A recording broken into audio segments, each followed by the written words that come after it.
En ese contexto, quiero entrevistar a la maestra Anel Ortiz.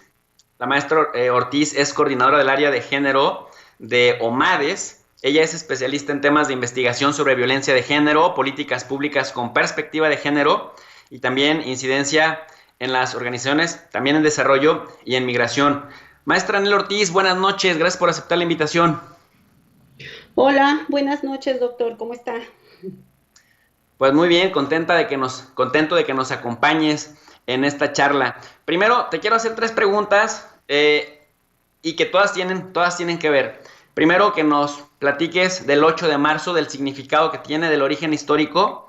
Segundo, también te quiero preguntar, pues si hay una agenda feminista o si hay varias agendas feministas en este país y cuál es la razón de ser de la que tú consideras que es la más influyente en este momento. La tercera te la guardo para después. Muy bien. Muchas gracias antes que nada por la invitación. Me da gusto que se aborden estos temas en un programa como este que tiene gran difusión. Pues bueno, el Día de la Mujer viene de un contexto histórico de hace más de un siglo. La lucha por los derechos de las mujeres no es algo nuevo. Ha estado presente, digo, desde la consecución de obtener derechos humanos. Hoy hablamos de los derechos humanos como si estuvieran dados. Sin embargo, a nosotros las mujeres nos llevó aproximadamente 200 años tener y ser reconocidas como sujetas de derecho, como seres racionales con la capacidad de tomar decisiones. Y en ese sentido, pues esta lucha ha venido, pues cada vez ha sido más constante. El 8 de marzo es un día que se declara internacionalmente por Naciones Unidas como el Día de la Mujer en 1975, pero tiene sus bases muchos años atrás y es justamente en 1857 en una fábrica textil en donde las mujeres salen a protestar por la disminución de horas, por derechos laborales, por paridad salarial, y pues en sí por estas mejoras en las condiciones salariales.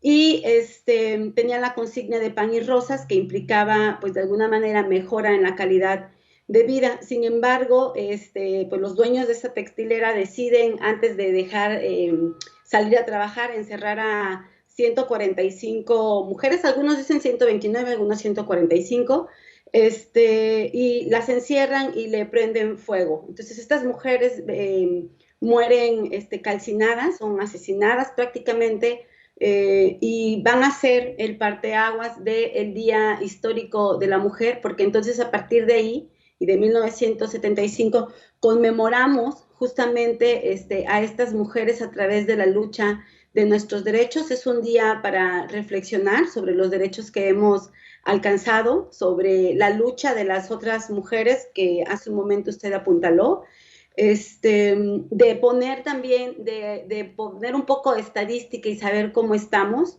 respecto a la paridad salarial, respecto a la vivencia y el acceso pleno a los derechos. Y bueno, ese sería el origen un poco del 8 de marzo, que en este momento en el mundo pues ya lleva otro tipo de agenda, de una agenda más real, no porque la desigualdad laboral sea una brecha que ya se cubrió, sino que todavía seguimos sin alcanzar la vivencia y el acceso pleno a nuestros derechos humanos. Entonces, eso sería una. Hay que entender algo en la segunda pregunta respecto a la agenda política. El feminismo puede ser una ideología, una teoría, puede ser un movimiento. Y los feminismos se dividen en muchos. Vamos a tener un feminismo que es más radical, hay un feminismo que va a ser interseccional, que va a intentar tomar a las mujeres por condición de clase, por condición de género, que va a separar las vulnerabilidades a partir de la edad de saber, no es lo mismo ser mujer niña que ser mujer anciana, el contexto en el que se encuentran. Entonces, hay diversos feminismos y el movimiento feminista abarca a muchos de ellos que de fondo, o sea, de fondo lo que tiene el feminismo es la búsqueda de la reivindicación de derechos, de el acceso pleno a derechos. En este momento, en México, cada estado de alguna manera tiene algunas especificidades respecto a su territorio, pero yo identifico tres en este momento, tres cosas que están en la agenda política o que buscamos posicionar y que tiene que ver con los derechos. La primera de ellas,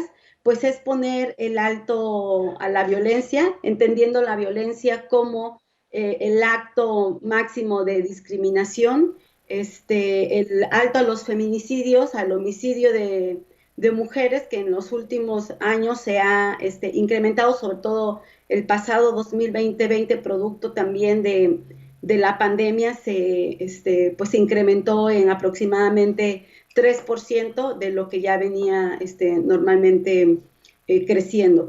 Entonces, la primera que veo es esta, es el alto a la violencia, y lo vemos una violencia sistemática. Vemos en la actualidad 21 estados que tienen alerta de violencia de género y que están solicitando un mecanismo para prevenir el feminicidio, justamente porque es un problema generalizado, sistemático en el contexto nacional. Entonces, el punto número uno de la agenda es dar respuesta justamente a los feminicidios, acciones de contención y de prevención para el feminicidio, lo cual incluye recursos, medios, y crear toda una estructura legal y de dependencias públicas para la atención de la violencia contra las mujeres. La segunda posición en la agenda que yo veo es justamente también tiene que ver con los derechos sexuales y reproductivos de las mujeres, que lo podríamos relacionar directamente con la legalización del aborto, con el acceso a un aborto que sea legal, seguro, gratuito, y con la despenalización del aborto en el contexto nacional, también como parte del respeto a los derechos humanos de las mujeres. Este sería el segundo tema. Y hay un tercer tema que es el tema de la participación política de las mujeres. Lo hemos visto desde años atrás, estos mecanismos, estas políticas públicas que buscan de alguna manera equiparar el ingreso de las mujeres a la política y a los ámbitos de la toma de decisiones. Por un lado es esto lo que se estaba buscando. Sin embargo, en este año también, justamente en el sentido de que el sistema político es quien inserta valores a la sociedad, pues bueno, tenemos una agenda que surge justamente el año pasado a partir de las declaraciones del presidente con la red y el colectivo de Nosotras Tenemos Otros Datos, que es que han impulsado algunas políticas, y dentro de ellas está la 3 de 3, que ahorita es uno de los temas que ayer exhibieron en el Palacio Nacional y que tiene que ver con la de no agresores, no violadores y no deudores de pensión alimenticia en los gobiernos, ¿no? Y tenemos entonces ahí el caso de Macedonio, de alguna manera, que es representativo, que ha sido apoyado por el gobierno, y que pues va a poner esto en la agenda pública de las mujeres, en la agenda, perdón, del movimiento feminista, porque al final de cuentas la invalidación de las voces de las mujeres pues es un acto simbólico violento. Entonces, en este momento y las marchas del día de hoy van en este sentido: alto a los feminicidios, no agresores, no violadores, no deudores de pensión alimenticia y el aborto legal, que serían estas tres puntos específicos de la violencia. Cada estado tiene en su momento algún otro punto. En algunos lados se manifestaron por la cuestión de las alertas de violencia de género, sin tener de fondo también pues estos derechos laborales.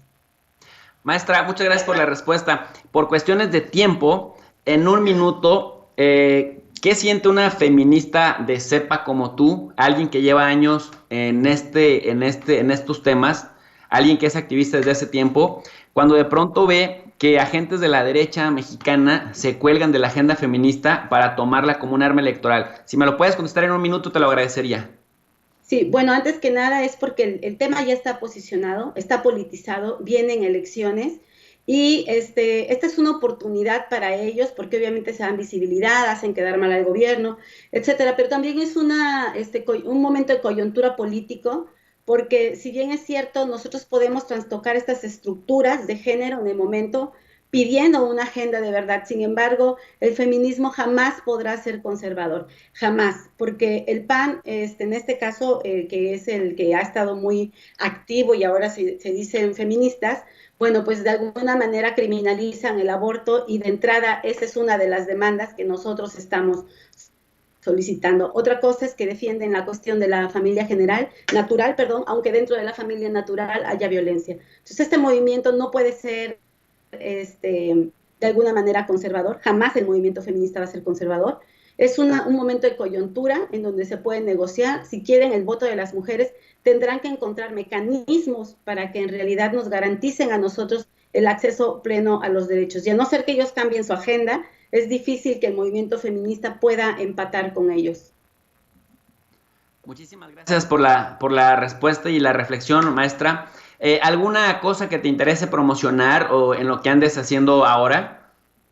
Sí, justamente con la Organización Mexicoamericana para el Desarrollo tenemos un evento este día viernes 12 a la 1 de la tarde en horario de Tijuana, en donde vamos a reflexionar un poco de la participación política de las mujeres, desde su experiencia, los retos que cuesta, o sea, cómo se construye la agenda pública cuando no tenemos otras redes de apoyo fuertes dentro de la política. Entonces, los esperamos y también esperamos que nos den un like ahí a nuestra página en Facebook, OMADES, Organización Mexicoamericana para el Desarrollo AC. Maestra Ortiz, muchísimas gracias y bueno, bienvenida a este espacio cuando gustes. Gracias, buenas noches. Muchas gracias por el tiempo, hasta luego. Pues ahí lo tienen ustedes, amigos y amigas, otra mirada de los movimientos feministas y de las causas de las mujeres.